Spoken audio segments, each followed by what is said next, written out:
Good morning, everyone.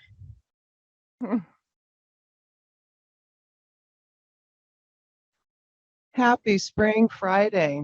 It is lovely outside. I will now reconvene the general session. Will a recording secretary please call roll? Catherine Williams Brown, Here. Jose Cardenas, Here. Juan Cruz, Here. Christopher Davis, Here. Michael De La Torre, Present. Marisol De La Torre Escobedo, Anna Marie Francois, Makita Gwynno Shire, Present. Megan Gross, Present. Johanna Howitt, Here. Susan Aradia, Present. Terry Jackson, Bonnie Clark, Present. Monica Martinez, David Simmons, Here.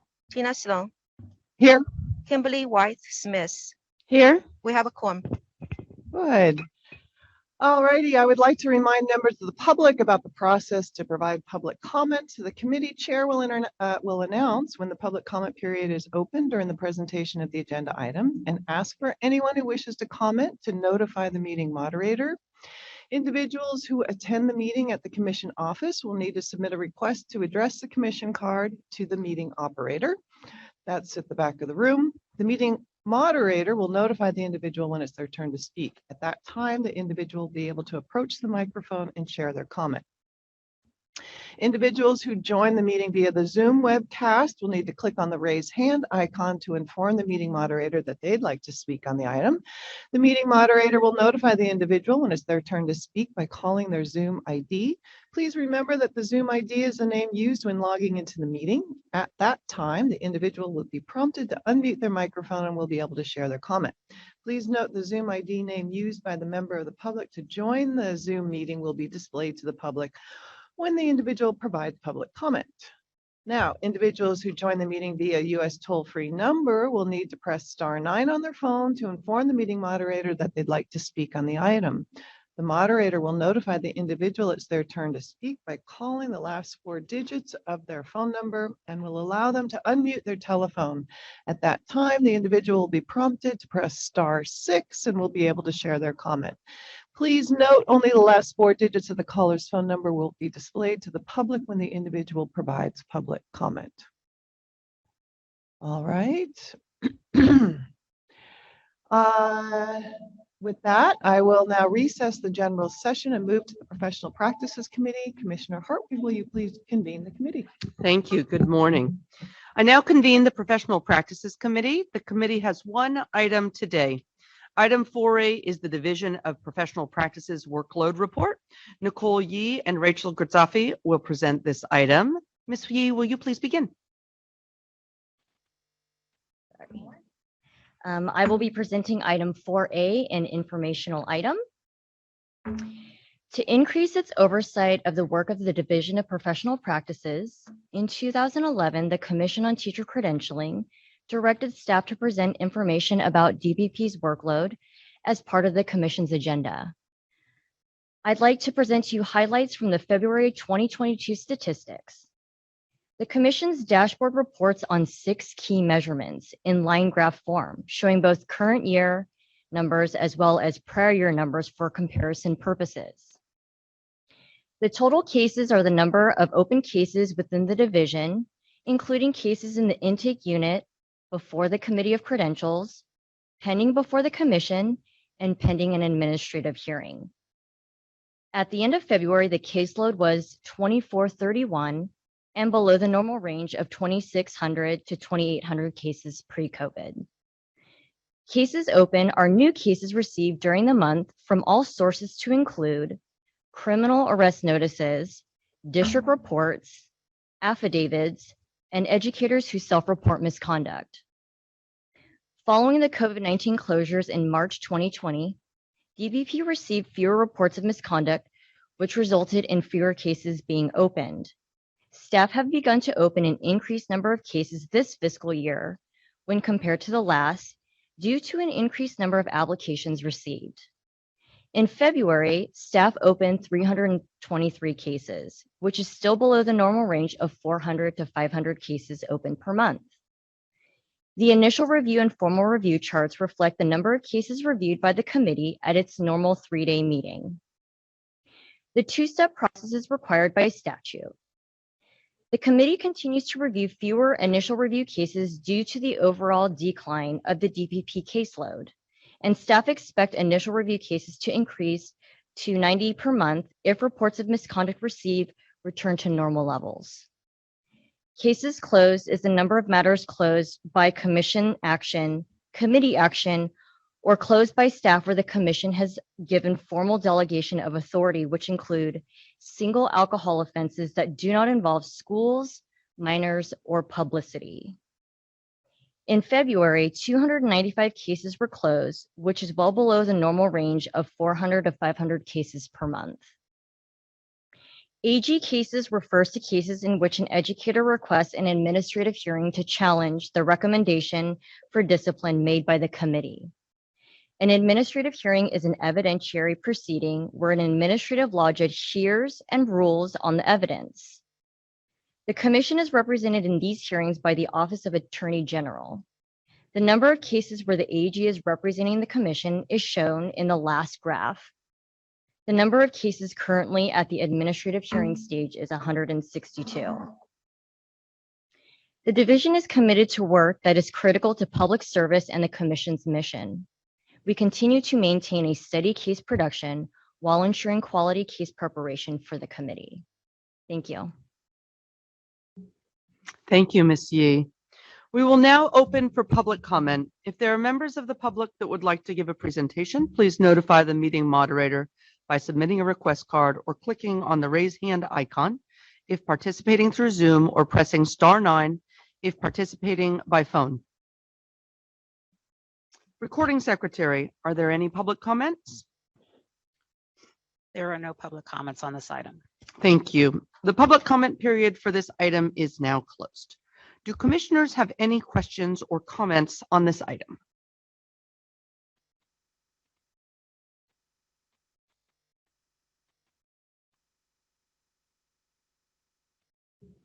Okay, well, then I will take my prerogative as chair.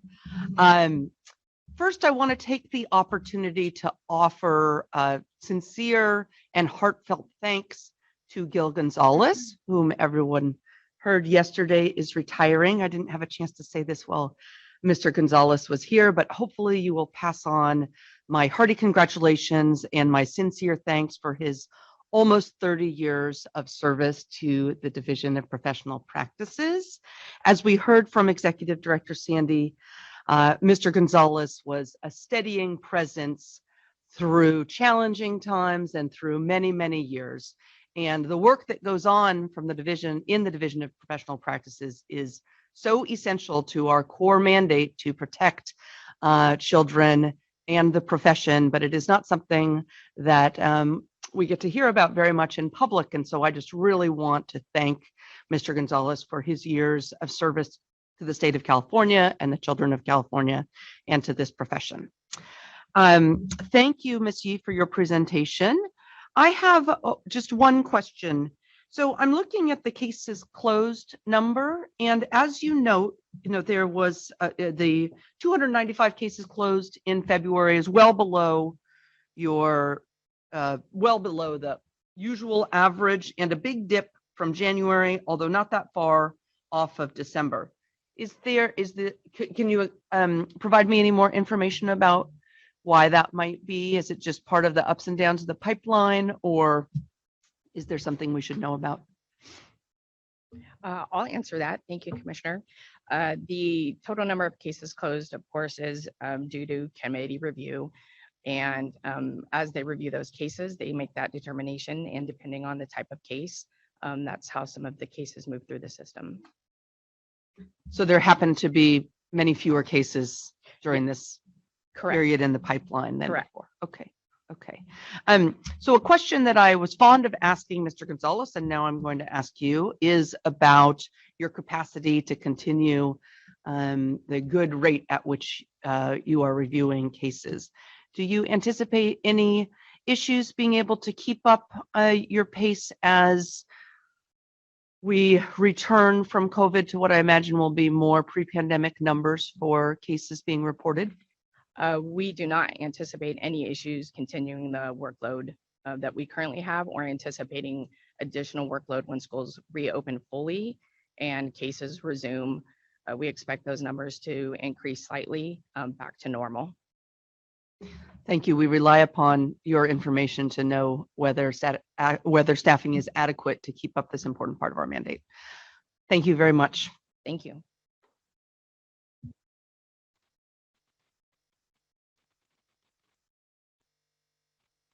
Sorry, this concludes the business before the Professional Practices Committee. The committee is adjourned. Thank you, Commissioner Hartwig. Next is the Educator Preparation Committee. Commissioner Martinez, will you please reconvene the committee?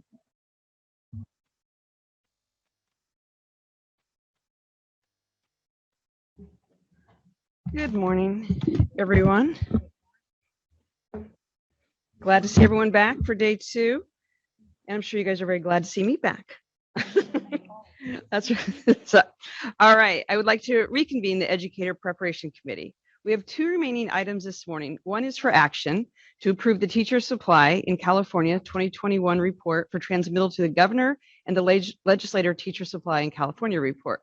The second item is an information item. No action is being requested by the commission. It's simply an update on the development of the pre-K 3 early childhood education specialist credential as the CTC staff seek feedback and direction from the commission to be able to proceed with next steps. So our first item today is item 3G, Teacher Supply in California 2021, a report to the legislator. This item is being presented by Cara Mendoza and Fifi Lau. This is an action item. Ms. Mendoza, will you please begin?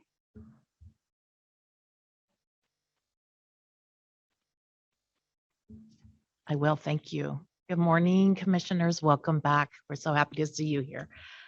All right. And our PowerPoint is on. So now, did you like that kind of pause and a little slow? So we got our PowerPoint. Anyway, good morning. As Commissioner Martinez said, item 3G is the Teacher Supply in California 2020-2021, a report to the legislature. This is an annual report that the commission publishes every April. So you might have seen Marjorie Sokol before, and now we have the amazing and talented Fifi Lau with us today. All summary tables are presented within the agenda item, and detailed tables are available in the appendix, so you feel free to follow along. The appendix is available in the April 2022 Commission Agenda webpage and is also accessible by clicking the link provided on page 2 of the agenda item. The Teacher Supply 2020-2021 data are also accessible by clicking the hyperlink labeled California Educator Supply Dashboards on page 2. Lots of links with lots of data for your perusal. Before we start the findings from this report, I'll briefly discuss the requirement. Why do we submit the Teacher Supply report every April? The annual reporting of the Teacher Supply was the result of Assembly Bill 471. Per Education Code 44225.6, the Commission has to report on the number of teachers who received credentials, certificates, permits, and waivers to teach in California public schools. A detailed listing of the requirements can be found on page 2 of this agenda item. Next, I will turn over the presentation to Fifi, who will go over highlights from this current report. And as a reminder, the Teacher Supply report focuses only on teaching credentials, multiple single subject education specialists, as well as permits, waivers, and certificates associated with those teaching credentials. So Fifi, take it away. Thank you, Cara. Good morning, commissioners. Before we get into the highlights, I want to mention that data displayed on the selected finding presentation slides are available in either the Teacher Supply report, which I will be referencing, and or the Commission's Educator Supply dashboards. If available, the link to the specific dashboard is provided at the bottom of each slide. As previously mentioned, on page 2 of the agenda item, there is a link that will take you to the California Educator Supply dashboard page, and from there, you can navigate to the data displayed on the slides.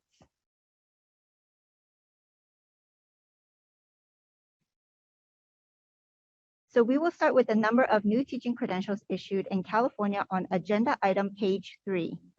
When looking at new credentials issued by preparation pathway, Table 1A on page 4 in the agenda item, and also on the presentation slide, show that there was a total of 19,666 new teaching credentials issued by California IHE Prepared, California District Prepared, and out-of-state, out-of-country prepared pathways in 2020-21. There has been a steady upward trend in the past 5 years for new teaching credentials issued by completion of the California IHE Prepared pathway. There was a 13% increase between 2019-20 and 2020-21. District Prepared pathway showed some fluctuation during the same time frame and increased by 54% between 2019-20 and 2020-21. For out-of-state and out-of-country prepared pathway, the number of new teaching credentials has continued to decline, and there was a decrease by 15% between 2019-20 and 2020-21. Overall, when all three pathways were combined, there was an increase of 9% of new teaching credentials issued between 2019-20 and 2020-21.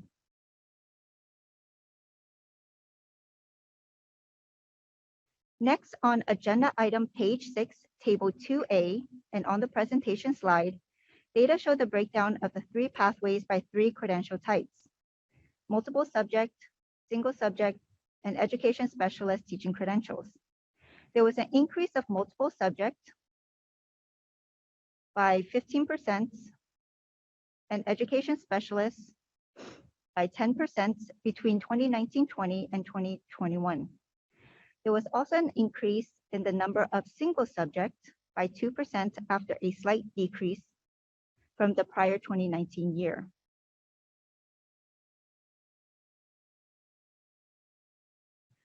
On agenda item page 6, table 2B, when looking at the percentage of total new credentials by credential types, out of the 19,666 new teaching credentials issued in 2020-21, multiple subject credentials consisted of 45%. Single subject credentials consisted of 34%, and education specialist credentials consisted of 21% of the total. In the past 5 years, there has been a change in the proportion of teaching credentials issued. Multiple subject from 41.8% in 2016-17 to 45.4% in 2020-21, and that's an increase of 3.6 percentage points. And the proportion of education specialists also went up from 20.1% in 2016-17 to 20.8% in 2021, an increase of 0.7 percentage points. While the proportion of single subject credentials went down from 38.1% to 33.8%, a decrease of 4.3 percentage points in the past 5 years.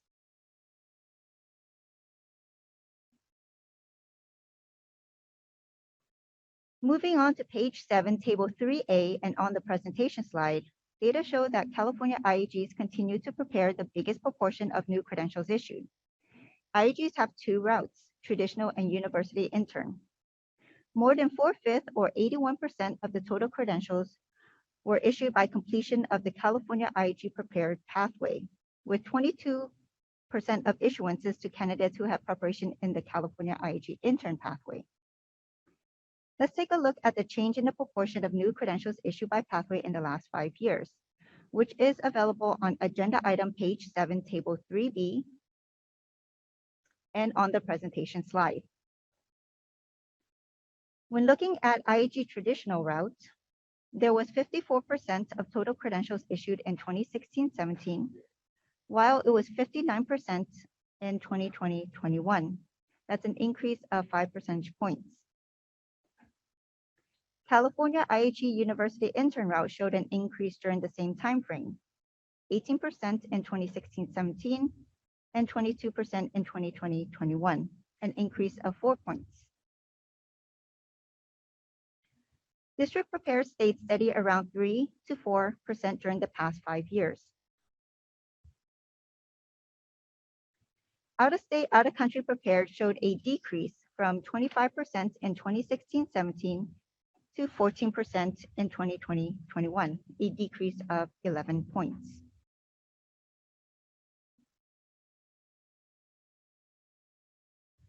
Next, agenda item page 7, table 4A, and page 8, table 4B, and on the presentation slide, data displayed a number of new credentials recommended by 3 IEG segments: California State University, CSU, University of California, UC, and private independent colleges and universities for the past 5 years. Overall, there was an upward trend in the number of new credentials issued by IEG segments.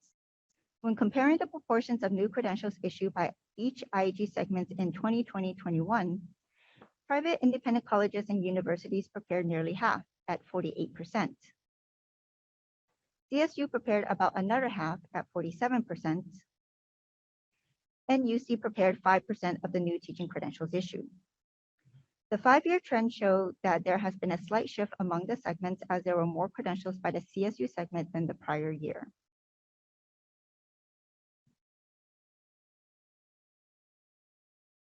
Next, on agenda item page 9, table 5A, and on the presentation slide, data displayed the number of new intern credentials issued in California. These interns are teacher candidates in the teacher pipeline. There are 2 types of intern programs, the university intern program and district intern program. There was an increase in the number of both the university intern credentials issued by 14% and district intern credentials by 41% between 2019-20 and 2020-21. Overall, that was an increase of 18% between 2019-20 and 2020-21. Now let's take a look at the breakdown of university interns by segments, which is available on agenda item page 9, table 5B, and on the presentation slide. Both CSU and private independent colleges and universities showed an increase. CSU by 5%, private independent colleges and universities by 19%, while UC showed a 56% decrease between 2019-20 and 2020-21. We have provided information and data tables on other types of teaching credentials, such as career technical education, designated subjects, special subjects, English learner authorizations, and child development permits on pages 10 through 19. Now we will move to the teaching permits and waiver section that starts on the bottom of page 19.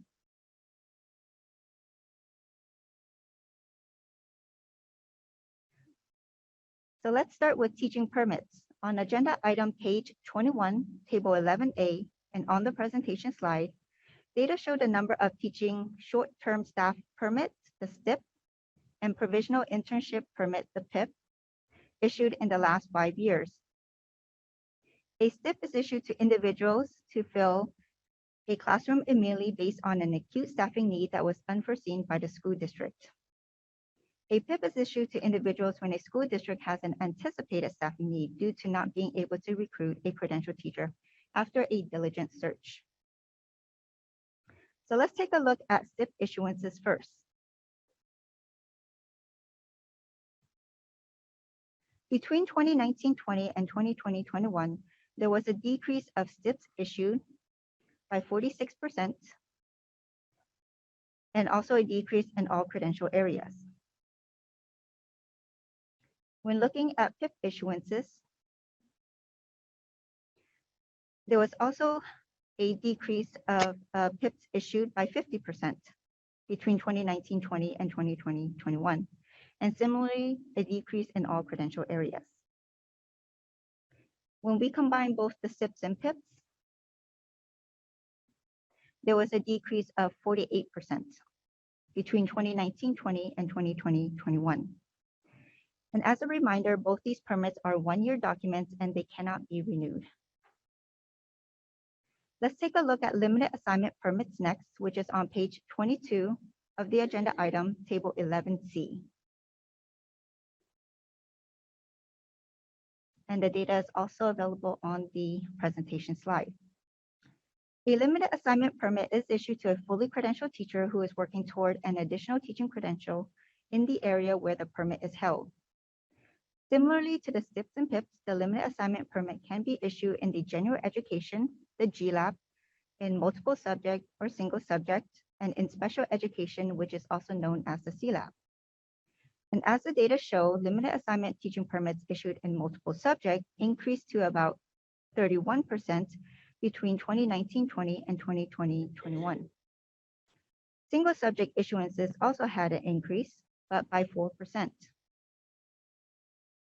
And the CLAP had an increase by 13% between 2019-20 and 2020-21. Overall, when all three credential areas were combined, there was an increase of 7% between 2019-20 and 2020-21.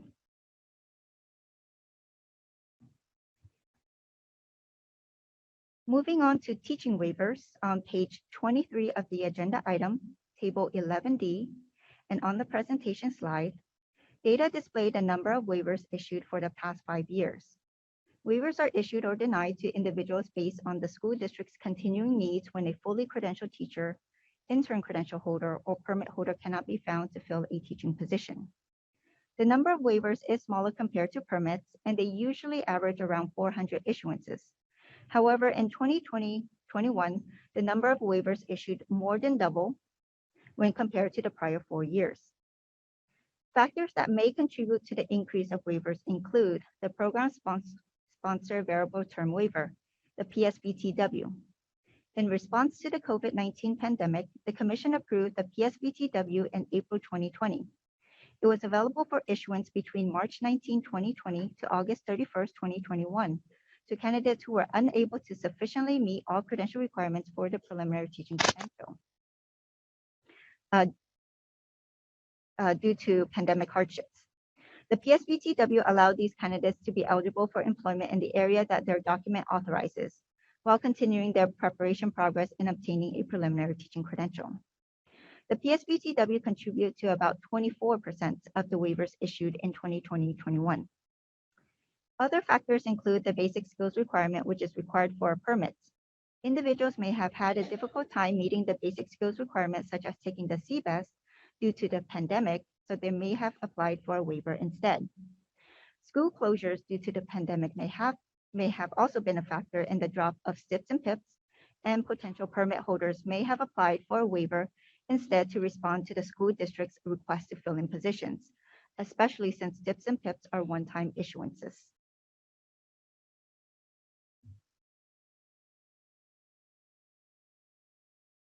Next, on pages 23 to 25 of the agenda item, we have provided additional analysis of interns, permits, and waivers by county and credential type.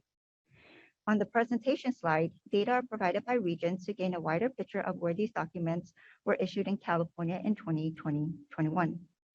Overall, at the state level, more than half of intern permits and waivers were issued in the South Coast, Bay Area, and South San Joaquin Central Valley regions. There was a slight variation when looking at the issuances by credential area. So when we take a look at multiple subject, about half of multiple subject intern permits and waivers were issued in the combined Bay Area and South San Joaquin Central Valley regions. When we take a look at single subject, more than half of single subjects were issued in the South Coast and the Bay Area regions, both at 27%. And when we take a look at education specialists, most interns, permits, and waivers were also issued in the South Coast and Bay Area regions, but there was 6% more issuances in the South Coast region for education specialists when compared to single subject.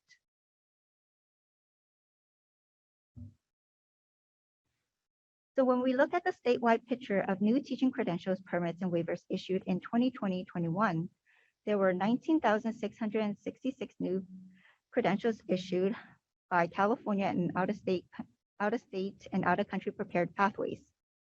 Of the total, about 45% were issued in multiple subject, 34% in single subject, and 21% in education specialists.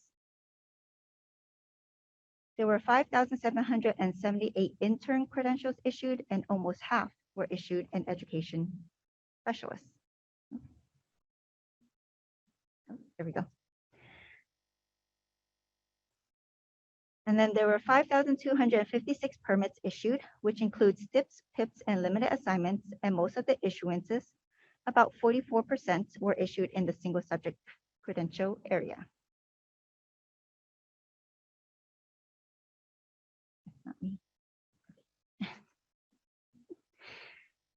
And lastly, there were 929 waivers issued.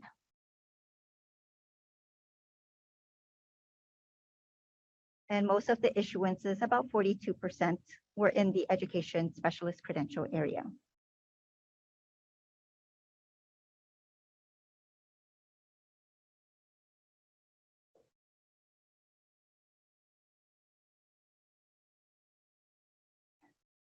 Taking a look at the credential shortage areas in math, science, and education specialists, data show that on the left chart for math in the past 5 years, there were still more new teaching credentials issued than interim permit and waiver documents.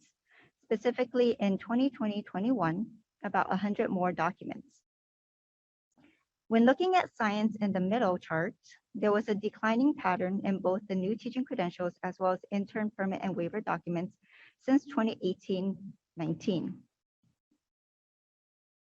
However, the gap narrowed between the new teaching credentials versus interim permits and waivers in 2020-21 by 342 documents. On the right chart for education specialists, the gap is also closing in 2020-21, although there were still about 800 more interim permits and waivers issued than new teaching credentials. While the commission may be able to provide the teacher supply data and understand teacher demand using the number of interim permits and waivers as proxy, there is currently no statewide methodology in projecting teacher demand. However, the California Department of Education, CDE, does publish estimated teacher hires. An analysis of estimated teacher hires data is available on agenda item pages 29 to 33. Please note that teacher demand is not required by Education Code 44225.6 and reporting teacher supply. The next 3 slides are also additional data reported but not mandated by Education Code 44225.6 to provide a demographic profile of the teaching workforce as compared to the state population, enrolled K-12 students, and new enrolled teacher candidates. Data are available on agenda item pages 26 to 29. And we'll start with taking a look at the trends. For the state population, enrolled K-12 students, and FTE teachers, and new enrolled teacher candidates.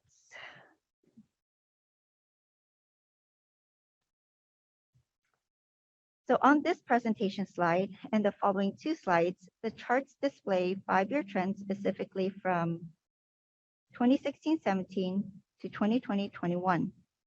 When viewing the charts from left to right, the first chart displays the 5-year trend of the state population. The second chart displays the 5-year trend for the enrolled K-12 students. The third for full-time equivalent or FTE teachers.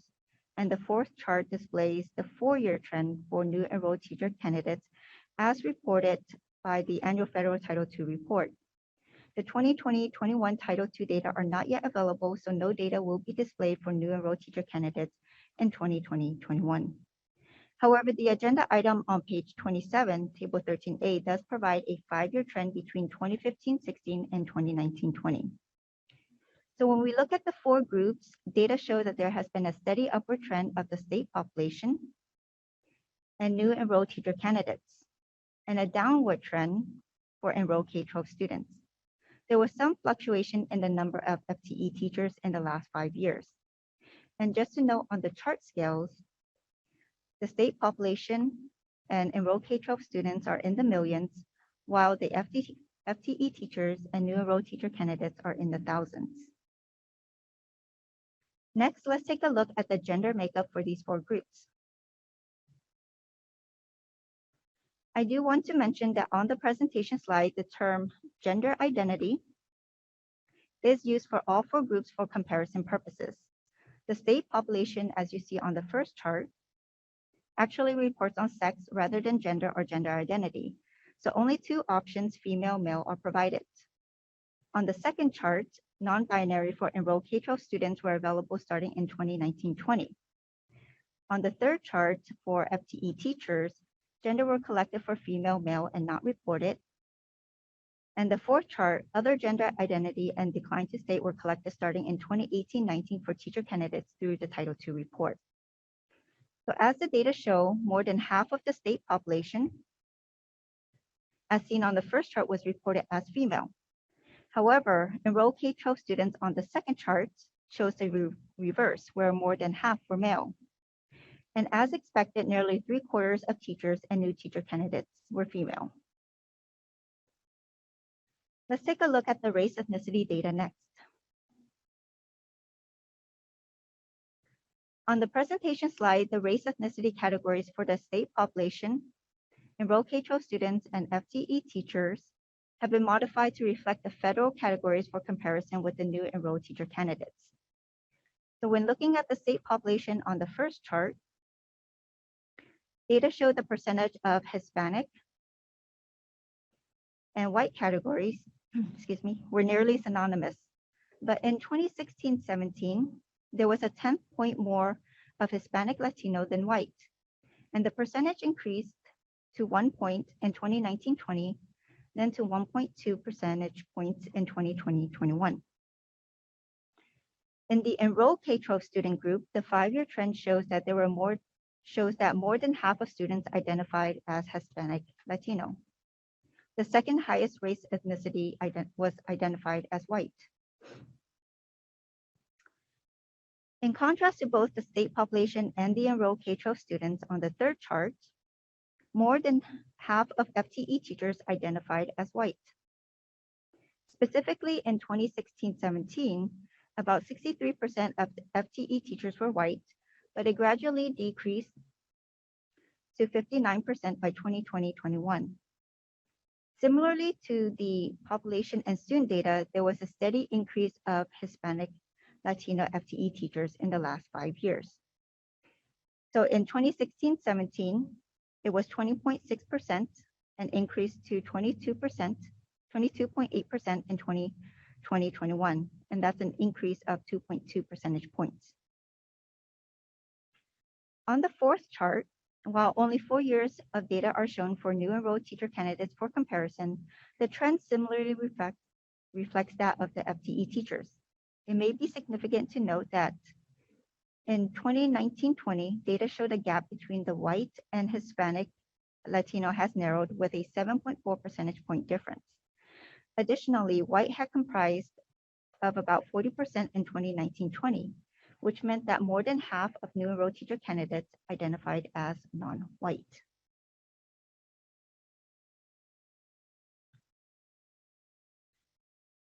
So coming back to the requirements of the teacher supply report, in summary, the commission is mandated to transmit the teacher supply report to the governor and legislator by April 15th of every year.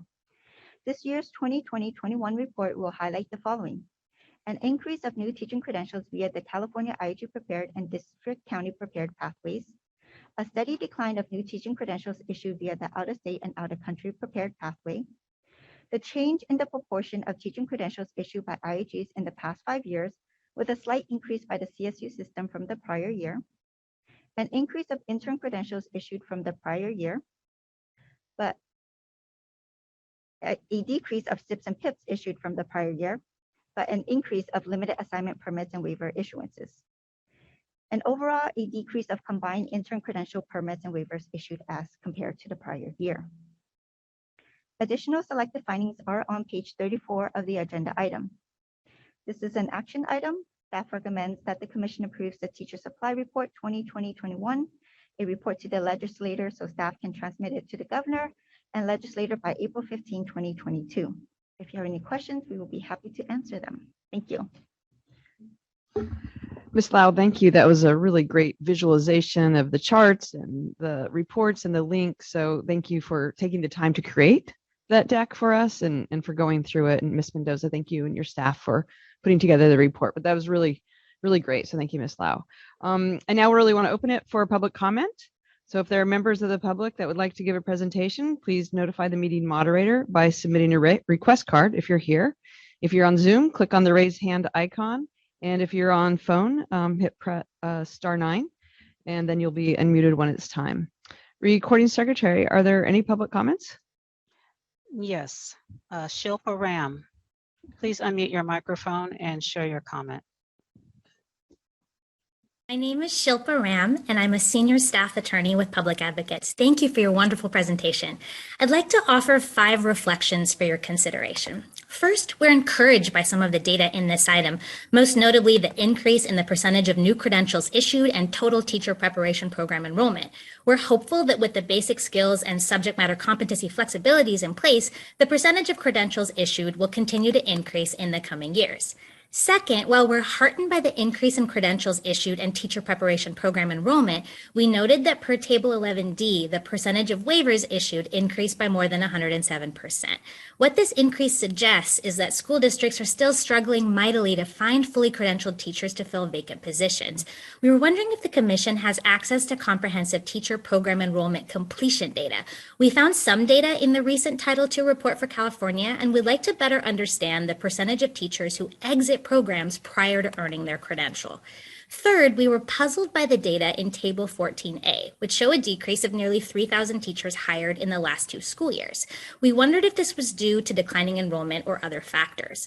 Ultimately, while we realize that there may not be a mechanism to quantify teacher demand across the state, the picture feels incomplete as the data don't show teacher hires as a percentage of total vacancies. What would be most helpful is a centralized hub that showed teacher vacancies across the state to guide new teachers in finding a suitable placement and to help us better understand teacher supply and demand. Fourth, we're concerned by the continuing downward trend in CTE credentials issued. As discussed yesterday morning, CTE programs are often transformative for students, and we hope they'll be among the Commission's priorities in the year to come. Finally, I'd like to reference the demographic data in Tables 13A, B, and C, which underscore the need to prioritize not only teacher recruitment, but teacher retention and safe, inclusive communities for all educators. We hope to continue to see robust investments in educator preparation, training, and recruitment so that the diversity of our educator workforce someday more closely mirrors that of our students. Thank you again for your presentation and the opportunity to comment. Thank you, Ms. Ram. Recording Secretary, are there other? Yes, comments? Manuel Buenrostro. Please unmute your microphone and share your comment. Hi, good morning, members of the Commission of Teacher Credentialing. I am Manuel Monrostro, Associate Director of Policy at Californians Together, and we really appreciate the report. I want to echo the comments from the previous caller, Shilpa, just talking about the hope that this positive trend towards new credentials that we are seeing continues. From what we know from talking to different school districts across the state, we do know that there continues to be a need for teachers and staff at many levels in our many districts. So we know that there continues to be a gap between the number of teachers that are available to teach in our districts and the need that is in our different schools, particularly in critical subject areas. And for us, one of the main focus areas is the need for teachers with bilingual authorizations and the high need in that area. I think this report offers a few questions and areas for opportunities for the CTC to explore further. These include how to better support the retention of our credentialed teachers. Within reports like this, we know that there's still a missing piece of data, which is what does that retention look like for the teachers that do end up getting their credential. Another question would be how to better support the retention of current teachers to make sure that they stay within the workforce. And then the other piece that I think would be an area of opportunity to think about as we reflect on this report would be how to support the recruitment of potential candidates across different levels of our system so that we can continue to increase these numbers. So this can include recruitment of students starting in high school that have a demonstrated skill set, such as students that are on the pathway to get the CO by literacy, but also the recruitment of classified staff that we know some of our districts are doing that already know our students and tend to be more diverse than the current workforce. So we really appreciate reports like this, and we hope that this raises additional questions for the Commission to consider. Thank you.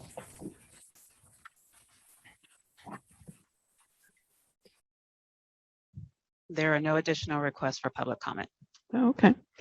All right. Thank you, Madam Secretary. And thanks for those who called in. CTC staff, do you guys want to respond to any of the comments? I saw you furiously taking notes if there was anything that caught your attention that you specifically wanted to address. Otherwise, we'll move on to the commissioners.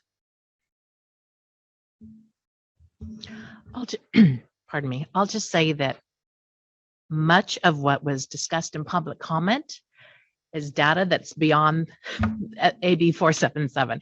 I think that's the right term. 471. I knew there was a 4 and a 7. So it is a challenge. And we responded because last year, many of commission members asked for demographic data and some other. And so we want to be responsive, and we're limited by the data that is collected. Right. Certainly, we're open to suggestion, but Yep. yeah, we're sort of limited at this point. Great. I appreciate that. All right. So I'm now going to, the public comment is now, period is officially closed. And we're going to now move to commissioners' questions or comments. Remember, our action item is to approve the teacher supply in California 2021 report for transmittal to the governor and the legislature teacher supply in California. Commissioners, Commissioner Hartwick. Thank you.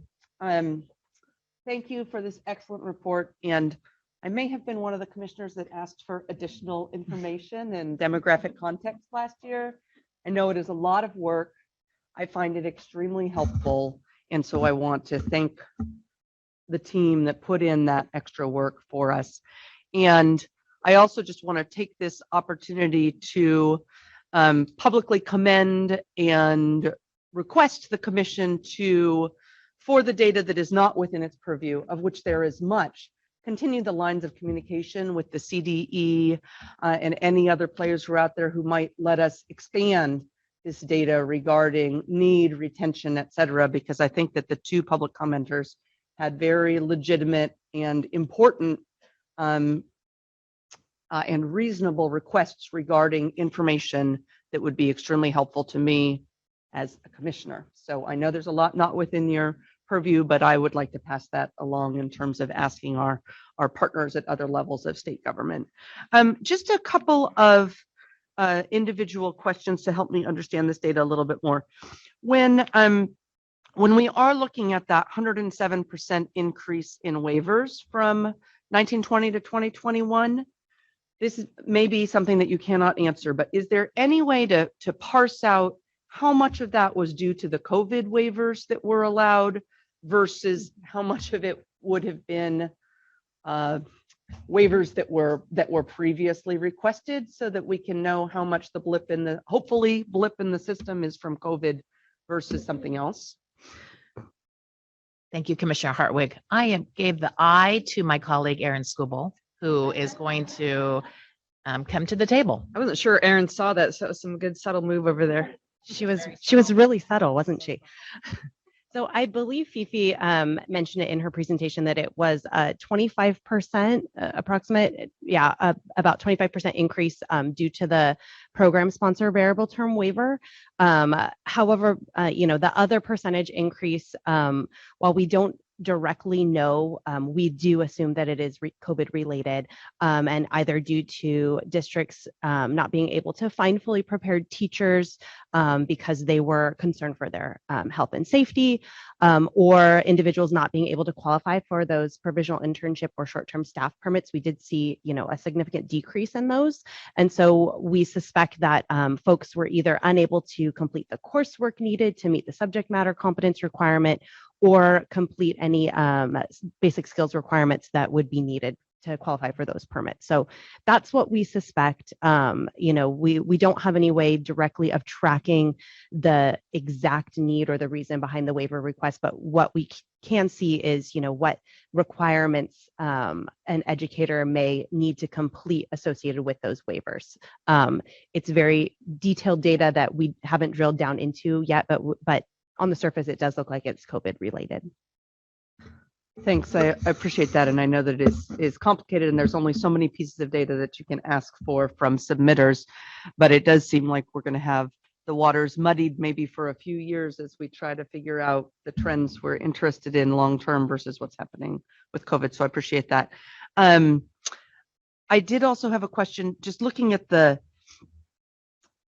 sometimes, well, looking at the limited term, what is it called? The limited term, the GLAP and the CLAP and so on, having an increase in that is actually something positive, right? Because it indicates that there are individuals who are attempting to move into other special education permits. Okay.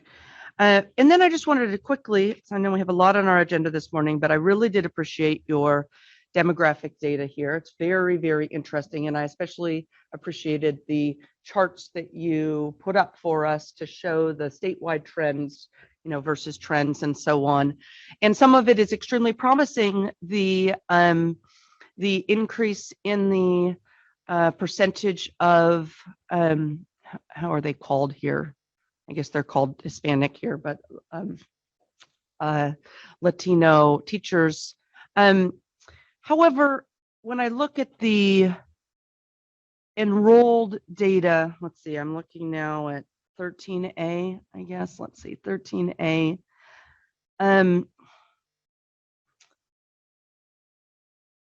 So in terms of inclusivity and representing our state, that seems like a great trend. When I look at the Black or African American new enrolled teacher candidates from 2015 to 2020, that trend is not as promising. And it, we only started at 5.1%, and then 2019 to 20, we had dipped down to 3.9%. So that I just want to raise up as concerning, that not only that no progress has been made during those years, but also that we've been going in the wrong direction. And so I don't think that this is a question necessarily for you, because you are the data collectors. It might be more a question for my colleagues who work in the area of recruitment into programs. But I am interested to know if anybody has any other information, explanations, hope that we might reverse this trend regarding this particular demographic data. So that's maybe more a question for my fellow commissioners, or a comment. Thank you very much again. I know this is a huge amount of work, and I appreciate your taking something that is statutorily mandated and enhancing it in a way that it becomes more useful, at least for me as a commissioner. Thank you. Yeah, for those data geeks out there, don't forget the dashboards, which is really stellar and unique to California. Not a lot of states offer the type of transparency and visuals that California does around the teacher supply. And maybe one day we'll get the demand side and everything else. So we can always hope for big data, right? Other comments or questions from commissioners? Yeah, Commissioner Simmons. Okay, this is one of my favorite reports of the entire year. And actually, I think through across the year, this is the item that I go back to more times than any other. So I really appreciate you doing this. And I also really appreciate the Excel sheets, because it seems to me that back in the day, they didn't have that. And it really is helpful. And because it's in Excel instead of PDF, it allows us to manipulate the data, which is just so very helpful. Okay, the other piece that I was interested in, that I know is also not within your statutory mandate, but as long as we're all doing a wish list, I'll add it, is CalSTRS data. And it seems to me a few years ago, we had a presentation on the age of the workforce and where we were likely to lose teachers, both across the state and then also by county. And I'm wondering if maybe having CalSTRS at some point in the future would be helpful. Thank you, Commissioner Simmons. I love our wish list. We always, the lists get longer every time we do this report, and for every good reason. You are our people, the data geeks in the room. But the Cradle to Career data system that is just getting launched in California is really going to be an extraordinary resource for doing some of the things that you're asking for it to do. They are being built to have the capacity to bring these different streams of data all together and produce dashboards themselves off of that, but also provide a space for the research community to do deeper inquiries and bring these data streams together and do the kinds of reporting that we just are not staffed to do here at the commission. But the work is underway with Cradle to Career, and I believe that CalSTRS is part of that system. I can't say that for sure, but almost every other state agency that does anything with children birth through career will be part of that system, including the commission. So looking forward to that day. Thank you. It seems like we have what we need for the report. No, go ahead, Commissioner Heredia. On here. So I just wanted to touch on a couple of things here. One of the question that was posed was a question that I had, and that is, what is the implications of declining enrollment on the numbers, on the data sets that we have? And I think that's, I think that's something we need to look at, because in some districts, I mean, that declining enrollment is going to be hitting really hard in the next 1 to 2 years, and schools will be losing funding in the next couple years due to one-time monies they have. So that's one issue. It's kind of, it's challenging for me to think, because on one hand, I know about the declining enrollment challenge. Then on the other hand, I hear consistently the need for teachers, especially in our rural areas, and there's just not enough teachers there. The second thing I wanted to comment on was the second speaker, who talked about the idea of looking at teacher recruitment for those who have the seal of biliteracy, who have earned the seal of biliteracy, in schools, to encourage schools to tap into that resource, because they will be the ones, hopefully, that will be able to meet the needs of the demand for bilingual teachers as more dual immersion programs are established across the state here. So that's the second thing, the recruitment. So I know CTC, I know we are always wanting to recruit, and we want to help retain and support. And I know that, districts are trying to do their best also.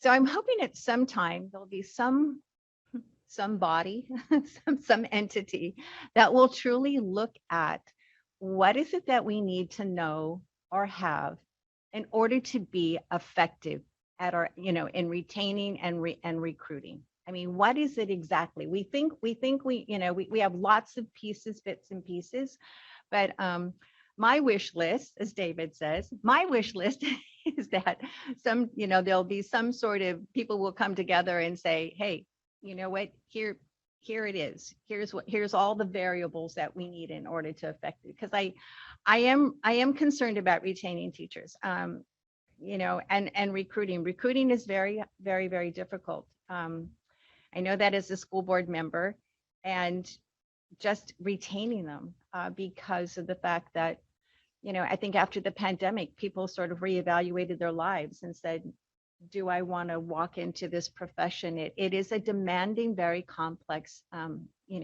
profession. And so I want to make sure that people have hope that, what, you're going to have a great time being a teacher. You're going to love it. We're going to show you how you can do this. So let me make sure that there's nothing else here. I have that. So I think those are just the two things that I really wanted to point out. Let me see. Recruitment, retention, table. Yeah, thank you. I so appreciate that question. And there's a certain, for me, a Groundhog Day in a very good way, as you put those questions on the table, because it seems like every day I'm engaged in a conversation somewhere on this very set of topics. I've been pondering with the team also kind of what is the impact of declining enrollment. And, well, actually, one of the incredible impacts of declining enrollment is that it's creating space for our 4-year-olds and universal transitional kindergarten. it can come into existence because we have the space and the funding and the investments that in its state public education that will make that possible. So that's a very interesting variable to keep track of and to see, you know, how the overall system adjusts to that. And I think this, you know, our next item is going to dig in deeply on that opportunity around universal preschool. With respect to, you know, the other questions that you're raising, you know, we don't have good indicators at this point of demand. We don't have good prediction capacity around who's going to stay in the workforce and retention. We don't have good ways just at the CTC to tell you what the attrition of teachers looks like every year. We've done some studies, some one-off studies, but a couple of things are coming along. The governor's proposed budget this year proposes to augment our staff with at least four, well, we hope 4 FTE that have the background, the experience, and the knowledge to provide some of the deeper kinds of technical analyses of our data to begin to shed light where we can. That's an opportunity we are really looking forward to. What we have been able to do successfully for years now with this teacher supply report is shed light on just basic numbers. How many people got credentialed and in what types? One of the best indicators we have of shortage is the number of less than fully qualified teachers who get certified every year.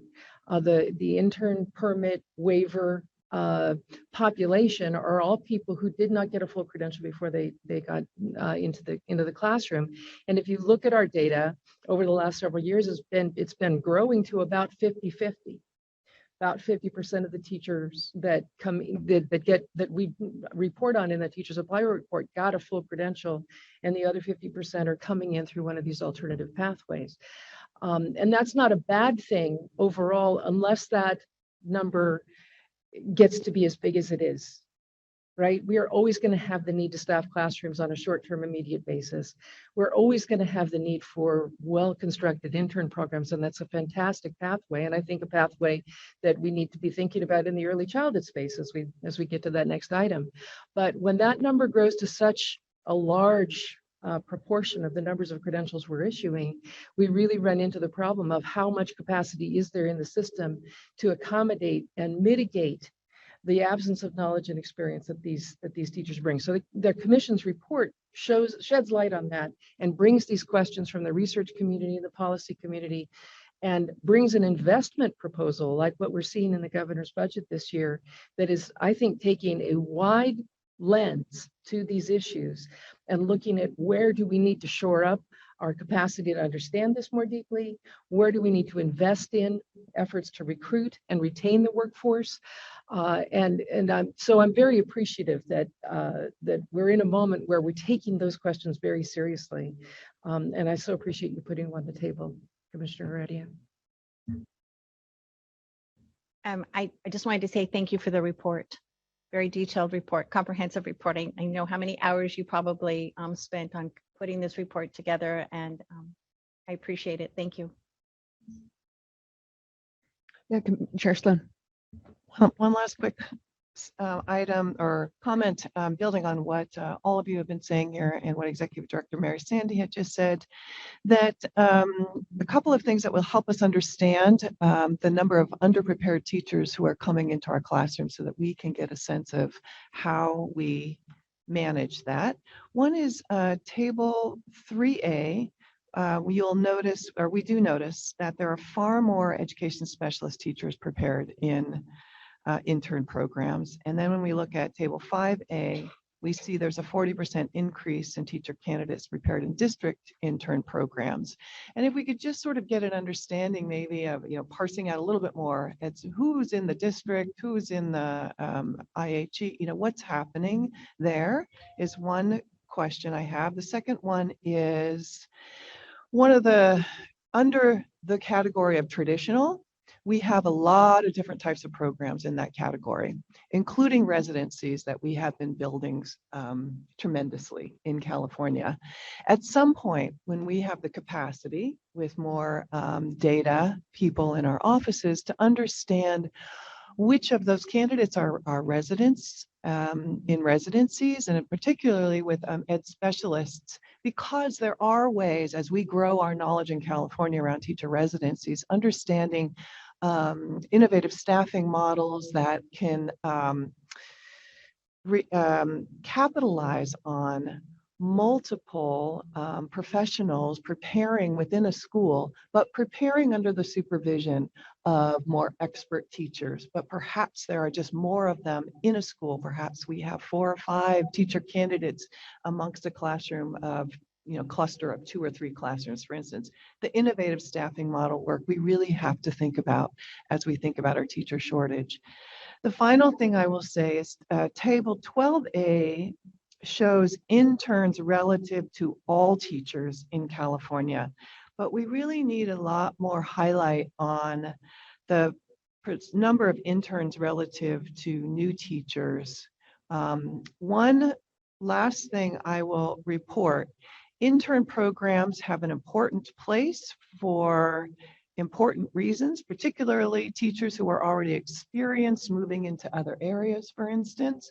But when we're talking about new teachers going into the profession, a study was recently done last fall by the California Teacher Education Research and Improvement Network. It looked at the number of teachers over a 5-year period who were going into the profession, looked at the first credential that they earned. So it followed those teachers, whether their first credential was a full credential, a preliminary credential, or whether it was a waiver, intern, permit, or some sort of emergency credential. Of the teachers who started their careers with an emergency, an intern, or waiver, only 40% of them went on to become fully prepared. That's problematic, right? That's really problematic because we're losing them. And then more than 40% of those left the profession altogether by the end of year 3. Preparation matters. Supervised opportunities to learn how to teach prior to having all of the responsibilities that every teacher in this room knows you have once you're in there with all of your students, and what a tremendous job that is. This kind of data shows how critical that is and how critical our job is in doing our work. So I just want to mention that. Nothing like data and passion. They come together. Okay, thank you for that. And again, thank you for the public comments that also showed the need for us to address issues around completion. And Commissioner Hartwick, you're opening up the conversation. So unless we have other wish lists or anything else, I think we have sufficient information for action.